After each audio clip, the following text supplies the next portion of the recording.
요즘 이 각종 시험에서 보면은 특히 공무원제 준비하시는 분들이 있지 않습니까?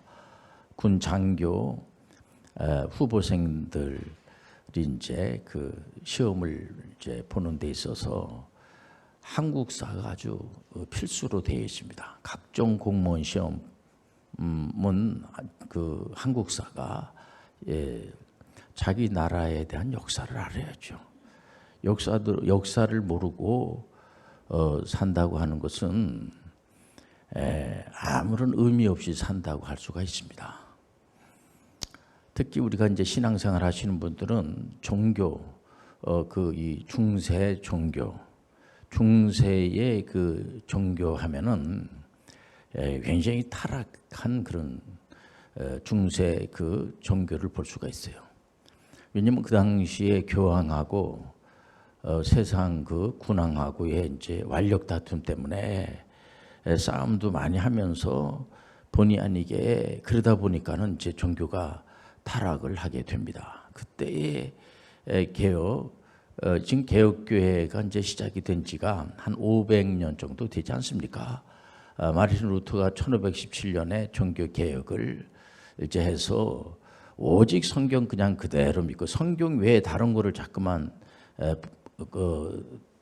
붙여대면 안 됩니다. 그렇기 때문에 하나님의 말씀에 더하든지 빼든지 거기다 플러스를 하든지 빼든지 그러면은 그는 이제 안 되는 거 우리가 잘 알고 있습니다. 그래서 오직 성경 그냥 그대로 믿기로 하고 개혁에 성공한 것은 옳은 것을 주장을 했기 때문에 성공을 한 거지 그릇된 것을 주장을 하면 그 성공을 할 수 있었겠습니까? 그리고 우리가 신앙생활 하시는 분들은 오직 은혜로 구원을 받는 거예요. 우리가 하나님 앞에 나와서 예배 드리면서 절대로 잊어버려서는 안 될 게 뭐냐면은 예수 그리스도의 은혜를 잊어버리면 안 돼요. 하나님의 사랑을 잊어버리면 안 되고 성령님의 그 교통하심을 잊어버리면 안 되는 거 우리가 다 알고 있지는 않습니까? 그렇기 때문에 이 종교 개혁에 성공한 마르틴 루터나 칼뱅 선생님이나 이런 분들이 그 당시에 어떤 내용을 가지고 어떤 것을 가지고 이렇게 성공을 했는지를 오늘날 와가지고도 그것을 절대로 그 성경 말씀 그냥 그대로 그리고 그 개혁교회에서 주장한 그 이 전통적인 거 이런 것들을 무시하면 안 돼요. 그런 것들은 그냥 그대로 우리가 이렇게 존속을 하면서 우리 후손들에게도 옳은 이 하나님의 말씀을 여러분들 잘 전해지 되겠구나 그런 생각을 우리가 가지고 있지 않습니까? 2004년도에 로잔 포럼에서도 계속해서 우리가 연구하는 것이 뭐냐면 특히 이 선교에 대해서는 이전에 비즈니스 에지 미션으로 한번 이렇게 접근하면은 어떻겠습니까? 그런 레포트를 써내지 않았겠습니까? 나름대로 의미가 있다고 생각이 돼요. 왜냐면은 우리가 이제 신앙생활 하시는 분들은 가장 중요하다고 생각하는 것이 뭐냐면은 구원의 문제입니다. 구원. 예수 그리스도를 믿음으로 구원을 받는 거예요. 오직 예수 그리스도만이 우리에게 구원을 줄 수가 있는 겁니다. 다른 이름은 없어요. 그래서 우리가 어떤 우리의 공로를 자꾸만 주장한다든지 보통 일반 이제 소위 종교에서는 신이라는 존재가 있죠. 그렇게 만들어 놓습니다. 그 신은 신을 믿는 대상보다는 좀 대단해야지 되지 않겠습니까? 좀 뭔가 좀 줄 알고 능력이 있어야 되지 않겠습니까? 그 능력 있는 자에게 뭔가 이렇게 잘 보이면 와가지고 막 공을 많이 들인다든지 뭐 이렇게 좀 헌신한 그런 것들이 있으면은 거기서는 그런 거에 대한 이제 보답을 해주죠. 그러나 우리가 믿는 창조주 하나님은 그렇게 접근하면 안 되고 우리 하나님께서 우리를 너무 사랑하시기 때문에 우리를 은혜로 우리를 구원시켜 주시는 거예요.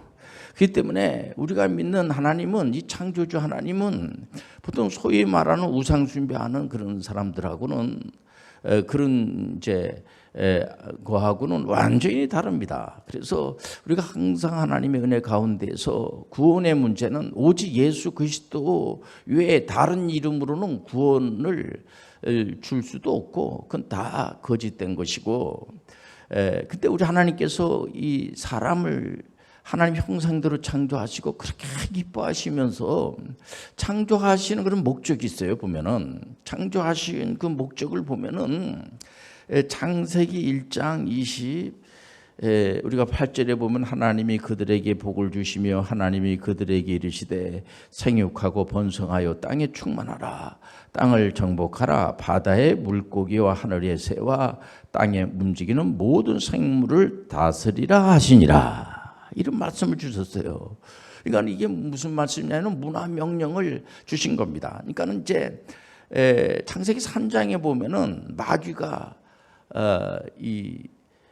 아담을 유혹을 해가지고 하나님의 그 형상으로 창조한 이 피조물인 사람에게 접근해가지고 유혹을 합니다. 결론은 어떻게 유혹을 하냐면 네가 아주 엉뚱당뚱한 소리를 하는 겁니다.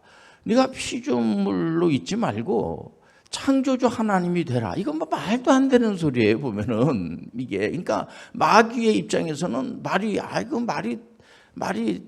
돼요. 내 입장에서는 그러니까 마귀죠. 마귀는 거짓말하는 자, 유혹하는 자, 하나님께 대적하는 자, 또 거기에 같이 타락한 그 천사들이 있는데 그게 바로 귀신들입니다. 그러니까 오늘날에도 귀신들과 그 창세기 때에 타락한 마귀가 지금도 있다는 거죠. 이거는 우리가 하나님께서 우리는 이제 구속사에다가 성경 말씀을 이렇게 이제 보죠. 우리가 이제 보통 개혁주의적인 입장에서 성경을 볼 때는 항상 이 구속사 쪽으로 봐야지 돼요. 그러니까 이 하나님의 말씀을 보면서 구약에 39권, 신약에 이제 21권에 66권 아닙니까? 39권하고 21권에서 66권인데 이게 모두가 뭐냐면 예수 그리스도를 통해서 우리를 구원해 주시는 거예요. 그러니까 구약을 통해서는 오실 메시아를 믿는 거예요. 그리고 이 신약을 통해서는 2000년 전에 이미 예수님이 오셨어요. 그래서 구속사를 완벽하게 이루어 주신 것을 알고 있지 않겠습니까? 이 제자분들한테 예수님께서 이제 제자들을 제일 먼저 가르치는 이 천국 복음에 대해서 하나님의 말씀을 이제 가르치는 데 있어서 이 제자들한테 갑자기 이런 말씀을 주는 겁니다. 예루살렘 성전, 그 유대인들에게는 예루살렘 성전이 굉장히 중요합니다. 왜냐하면 그 장소적 개념뿐만이 아니고 거기에 하나님의 임재라고 하는 굉장히 중요한 의미가 있고 거기서 다 하나님의 말씀에 대해서도 공부도 할 뿐더러 하나님께 영광을 드리고 이스라엘 하나님의 선민들에게는 예루살렘 성전이 굉장히 중요한 하나의 거점, 아주 중심이 되는 아주 중요한 이제 성전이 됩니다. 그런데 예수님께서 그 제자분들한테 이제 저 눈으로 보이는 저 예루살렘 성전이 이제 부서지고 말 거야. 그러면 놀라는 거죠. 선생님이 갑자기 예루살렘 성전이 부서질 거다. 근데 예수님이 예언한 대로 그 디도스 장군에 의해서 예루살렘 성전이 파괴가 돼버리고 말아요. 그래서 오늘날에 와가지고 성전은 그런 건물이 아니고 그런 이런 예배당이 아니고 우리가 성전이에요.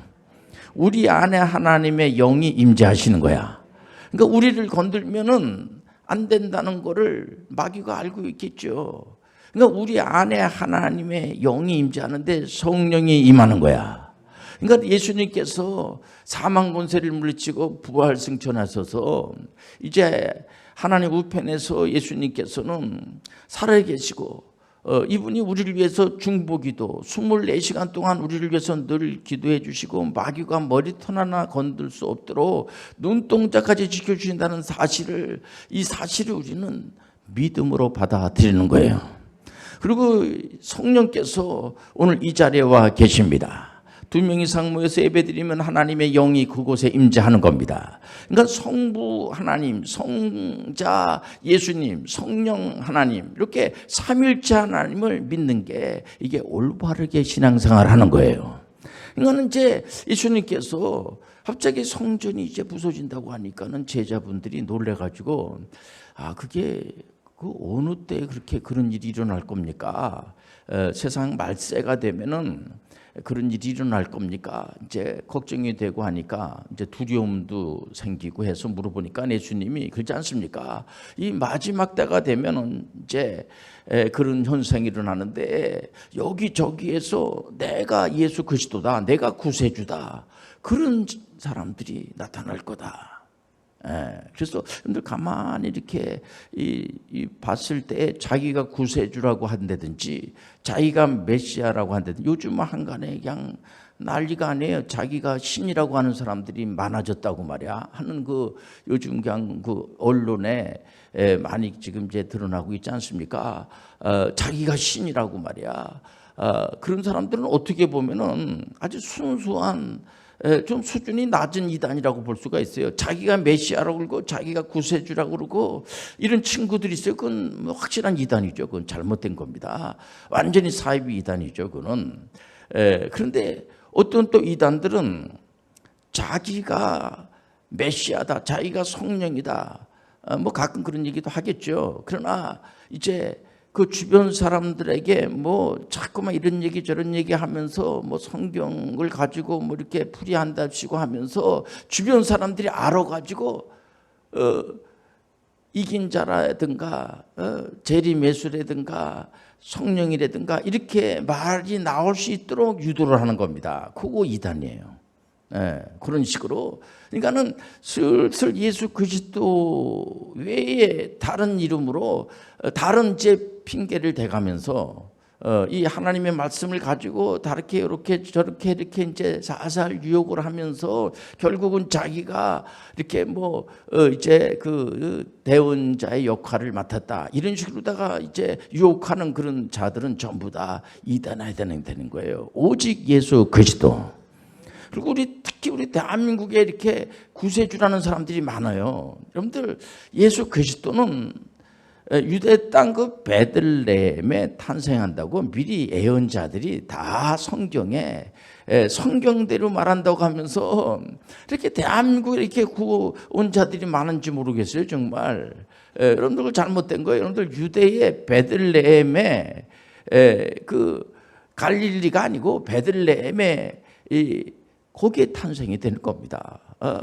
그렇기 때문에 그 예수님의 그 이제 육신의 아버지 요셉의 그 고향이 베들레헴이에요. 그래서 갈릴리에 있다가 마리아하고 같이 베들레헴에 올라가 가지고 거기 가니까 이제 그 방이 없어 가지고 여관 옆에 이제 마구간에 예수님이 탄생하는 거 우리가 다 알고 있지 않습니까? 그렇기 때문에 예수님이 오신 장소는 태어난 장소는 바로 베들레헴이라고 하는 사실을 우리가 다 알고 있어요. 근데 이런 뻔한 얘기를 가지고 거짓말하고 이렇게 거기에 유혹에 넘어가고 이 종말이 되면은 오늘 설교 제목을 종말론적 소명 이게 되겠습니다. 근데 이 소명이라고 하는 것이 뭐냐면 이제 종말이 되면은 지진이 일어나고 전쟁이 일어나고 여러 가지 이제 요즘 뭐 종말론자들이 특히 시한부 종말론자들은 이게 아주 위험한 거예요. 시한부 종말론자들은 뭐냐면 예수님께서 이제 재림하는 날짜, 예수님께서 재림하면 세상은 끝나는 겁니다. 근데 예수님의 재림의 날짜는 누구도 알 수가 없어요. 하나님만이 아는 거예요. 그러니까 어떤 자들이 이 성전을, 이 건물을, 예배당을 자꾸만 성전이라고 한다든지 그건 좀 부족한 사람들이죠. 그 맞는 얘기가 아니에요. 그게요. 우리가 믿음의 사람들 안에 하나님의 영이 임재하는 거야. 우리 믿음의 사람들이 사도 바울 선생님이 분명히 말씀하셨어요. 성경에 우리가 하나님의 성전이야. 눈으로 보이는 이런 거는 예배당이지 그게 성전이 아니란 말이에요. 보면은. 그리고 예수님을 믿음으로 구원을 받는 거예요. 예수님 한 분으로 구원의 문제는 완벽하게 구속사를 이루어 주신 겁니다. 그러니까 예수님이 이 구원에 대해서 뭔가 좀 부족하게 자꾸만 이렇게 설명을 한다든지, 아니면 우리의 어떤 행위가 거기에 자꾸만 들어가게 한다든지, 율법이라고 하는 것이 굉장히 중요합니다. 율법 자체가 우리를 구원시켜 주는 것이 아니고 복음, 예수 그리스도가 구원시켜 주는 거예요. 예수님 한 분만으로 만족한 거예요.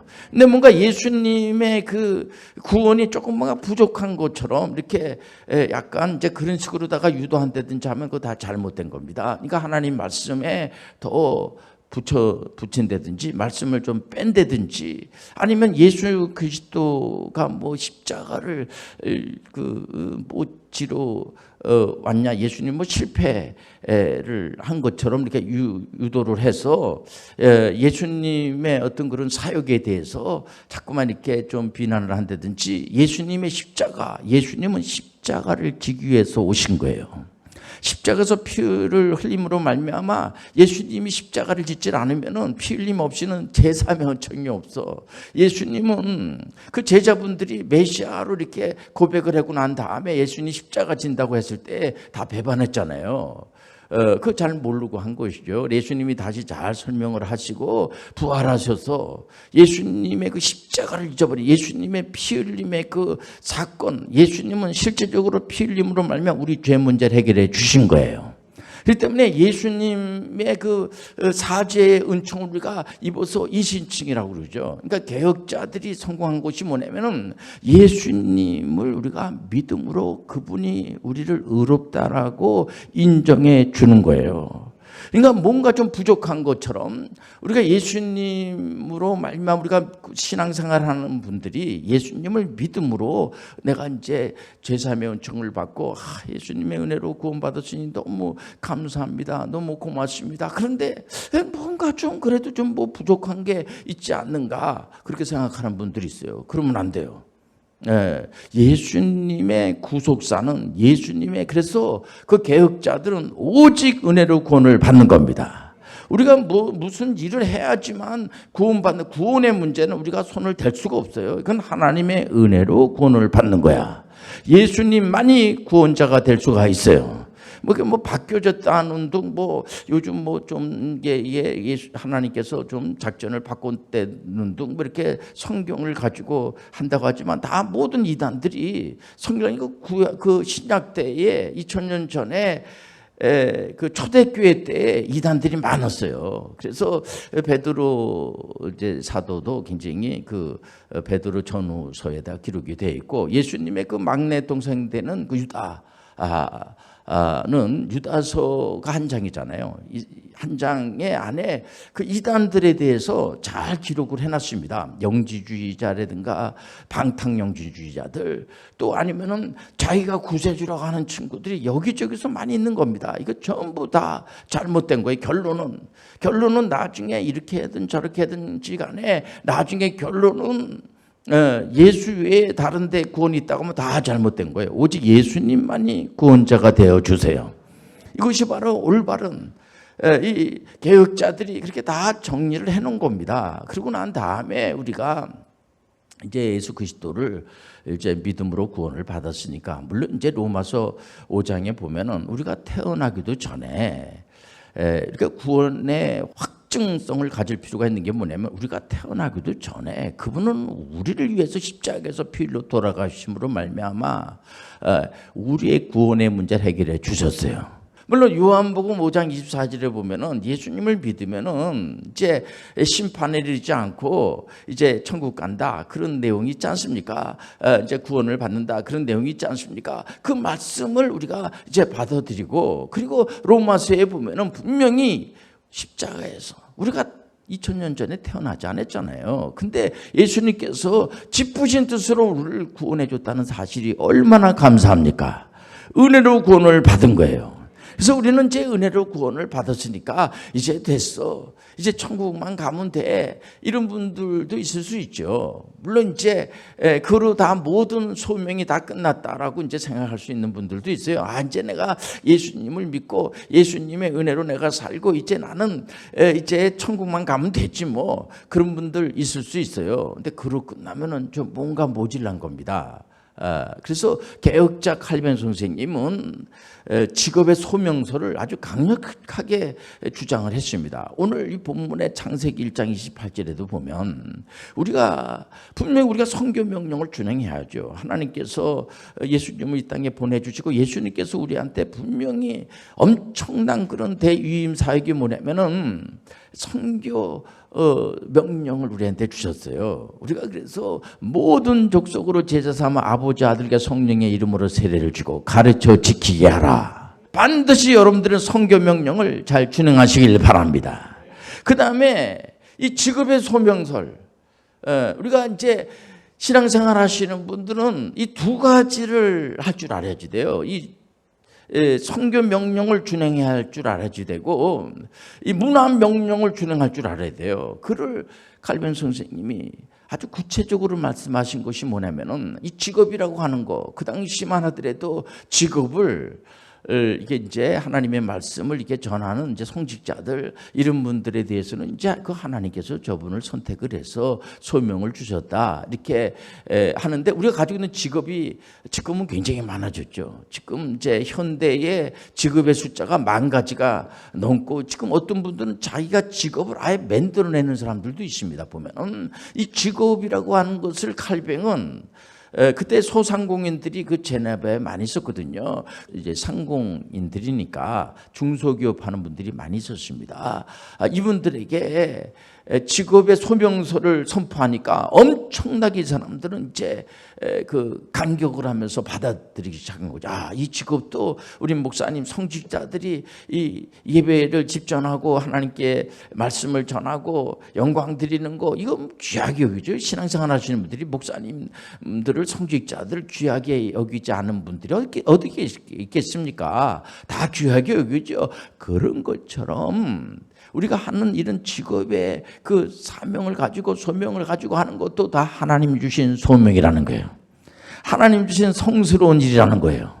그냥 얼마나 감사합니까? 그러다 보니까 이분들이 굉장히 열심히 일을 해서 많은 이득금을 남기고 부유한 사람들도 많아지고 하니까 어떤 분들은 그냥 칼빈 선생님이 종교개혁자라고 하면서 저 소상공인들한테 어떤 인기 얻으려고 인기 얻어서 이제 그렇게 이제 오해하는 분들도 있을 수 있죠. 근데 그건 아니고 칼빈 선생님은 성경 선생님이에요. 그냥 이 하나님의 말씀에 문화 명령과 선교 명령을 준행하라고 나와 있어요.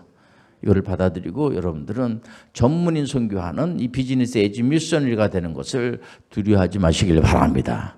오늘도 하나님께서는 여러분들 편 되어 주셔서 여러분들이 기도하는 것들도 주님께서 들으시고 응답해 주시고, 그래서 저는 이 기도를 우리가 오랫동안 일하면서 기도를 계속 오랫동안 할 수는 없지 않습니까? 물론 24시간 중에서 24번을 여러분들 나름대로 잠깐이라도 24시간이니까 24번을 이렇게 단 몇 초라도 여러분들 기도해서 하나님과 늘 교통하길 바랍니다.